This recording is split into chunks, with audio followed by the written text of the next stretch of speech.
அல்லாஹ்வுடைய தூதர் நபிகள் நாயகம் ஸல்லல்லாஹு அலைஹி வஸல்லம் அவர்கள் சொன்னார்கள், அல்லாஹ் பல்வேறு கட்டளைகளை இந்த மனித சமூகத்திற்கு வானவர்களின் மூலமாக அல்லாஹ் இடுவானாம்.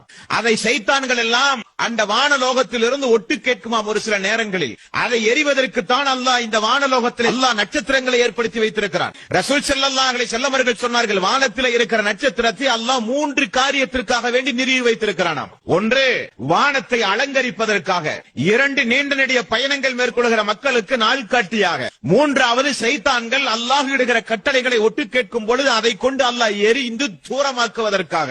இப்படி 3 காரியத்திற்காக வேண்டி அல்லாஹ் வானலோகத்தில் நட்சத்திரங்களை படைத்திருக்கிறான் என்று ரசூல் ஸல்லல்லாஹு அலைஹி வஸல்லம் அவர்கள் சொன்னார்கள். சைத்தான் அப்படி ஒட்டு கேட்கிறதாம்.